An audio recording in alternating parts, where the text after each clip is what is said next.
et de justesse. et 5-0.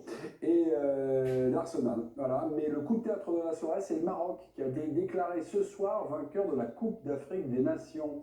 Je vous précise que le jury d'appel de la Confédération africaine de football a déclaré le Maroc vainqueur de la finale sur le score sur tapis vert 3-0. À l'origine, c'est pendant un quart d'heure, vous vous souvenez, après le pénalty accordé au Maroc et raté, une Panenka ratée de Brahim Diaz, bien la plupart des joueurs sénégalais poussés par le sélectionneur Patio avaient quitté le terrain. Je dis un quart d'heure, c'est 12 minutes chrono. Eh bien, ce jeu d'appel s'est appuyé sur un article qui va vous être présenté, l'article 42 ou 48. Je découvre un petit peu les règlements, pardonnez-moi, on va les découvrir ensemble, qui permet donc au Maroc d'être déclaré vainqueur. Première réaction, Claude Leroy. Claude, bonsoir. Est-ce que les bras vous en tombent ou est-ce que vous attendiez à ce genre de sacre quoi, pour le Maroc? Bonsoir, Claude. Bonsoir, mais bonsoir tout le monde. Je ne pouvais pas penser une seule seconde que la CAF allait pouvoir aller aussi loin dans le grand guignolet.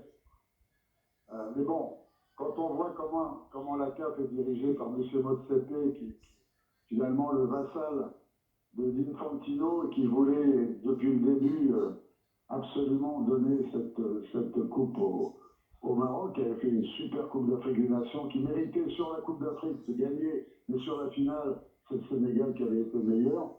Personne ne pouvait imaginer qu'on allait 2 mois après entendre une telle déclaration. Ça paraît pas possible, quoi.